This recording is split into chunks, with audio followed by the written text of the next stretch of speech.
Bismillahirrahmanirrahim. Kemarin lepas haji, baru selesai haji. Silakan saksikan saat di tanah suci.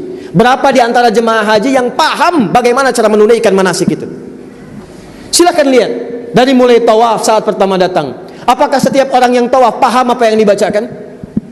Saya kasih sederhana saja informasi ya. Doa tawaf itu yang dianjurkan cuma 2, yang lainnya bebas. Yang 2 ini bacaannya oleh ulama kita terdahulu sudah ditanamkan. Bahkan anak kecil pun belum haji sudah paham bacaan ini. Cuma 2. Dari Hajar Aswad ke makam Ibrahim, subhanallah walhamdulillah wala ilaha wallah.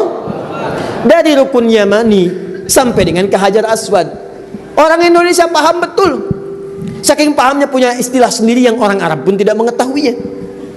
Apa doanya? Rabbana atina wa fil akhirati wa qina. Doa apa itu? Oh, sapu jagat. Orang Arab enggak tahu sapu jagat. Tanyakan pada orang Arab, atadri sapu jagat? Ish. Orang kita sapu jagat, ada 2 sapu jagat. 2 sapu enggak ada jagatnya, 2 jagat enggak ada sapunya. Kita aja tuh. Baik, yang ini yang dianjurkan cuma 2, yang lainnya bebas. Bahkan ada rahasia. Saya berikan satu rahasia penting dalam Al-Quran ya. Ini diantara kita saja. Sini. Anda kalau benar mengamalkan ini, bukan sekedar diterima tawafnya, semua permohonan Anda kalau dibutuhkan dikabulkan seketika saat itu. Karena ini ada contoh sebelumnya dalam manasik. Nabi Ibrahim mencontohkan. Makanya kenapa doanya dari Hajar Aswad sampai ke makam Ibrahim? Karena ada kisah di situ. Tercantum dalam Quran surah 19 Maryam ayat 49 sampai 50.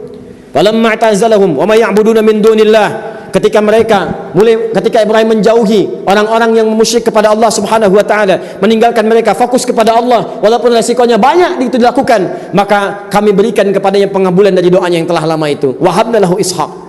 Istrinya yang divonis oleh medis klinis gak mungkin punya keturunan karena monofus, karena mandul, gak mungkin punya keturunan.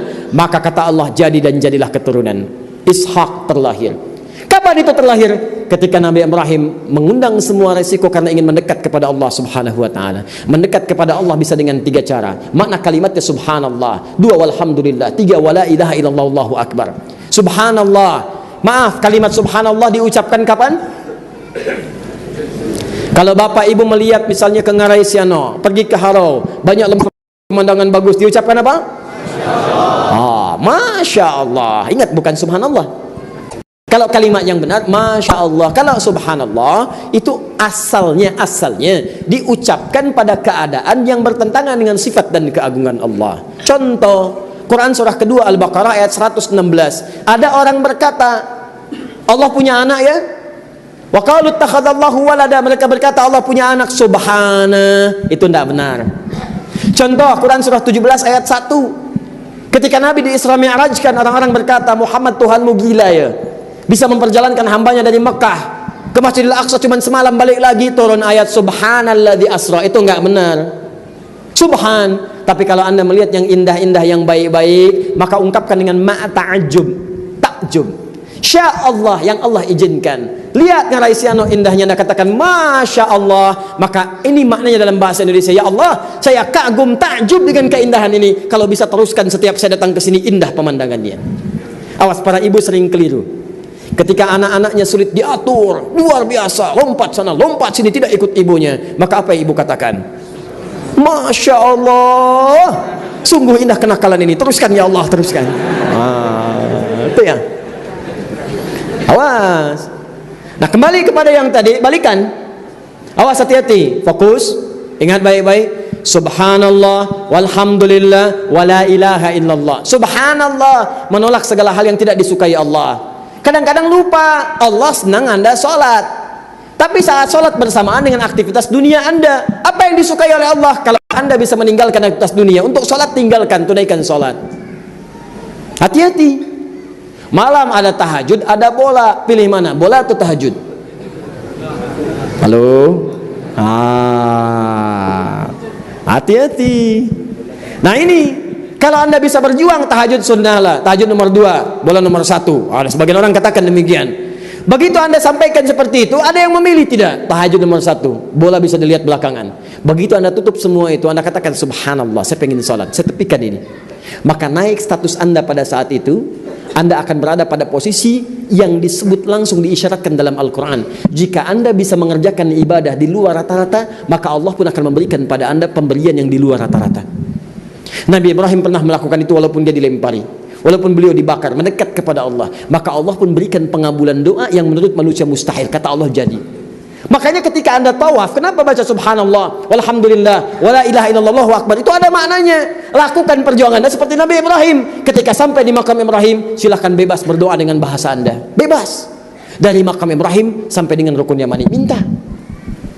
Boleh, silahkan pakai bahasa Padang, boleh. Orang Jawa pakai bahasa Jawa, boleh. Tak harus pakai bahasa Arab. Nanti saat dari rukun Yamani ke Hajar Aswad, kenapa kita baca Rabbana atina fid dunya hasanah? Itu oleh Allah untuk dikembalikan pada keinginan yang sesuai kebutuhan. Karena ada orang yang minta dengan keinginan tapi tidak dia butuhkan.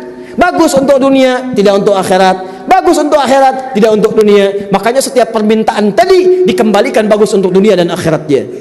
Jadi sebetulnya boleh Anda tawaf Bapak Ibu sekalian dengan doa-doa tadi. Selanjutnya silahkan minta dengan bahasa masing-masing. Doa untuk keluarga, doa untuk ayah ibu, doa untuk sandai tolan, doa untuk tempat bernaung, untuk batu sangkar, untuk tanah datar, untuk Sumatera, untuk Indonesia, boleh, sah.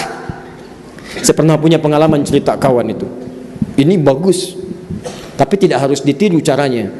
Walaupun memang kalimatnya benar. Ada anak muda dia, saya tugas 2010 di Mekah. Anak muda datang dekat Ka'bah, doa dia benar pakai bahasa Indonesia yang dia pahami. Ya Allah, saya datang kemari untuk memohon. Saya belum punya jodoh ya Allah. Sampai saya datang ke Ka'bah untuk memohon. Mohon dekatkan jodoh itu dengan saya ya Allah. Berikan saya kesempatan untuk mendapatkan jodoh terbaik. Tiba-tiba ketika bermohon seperti itu, lewatlah perempuan di samping dekat ke Ka'bah, tinggi, putih, hidung mancung. Dia langsung berikan contoh, kayak gini ya Allah.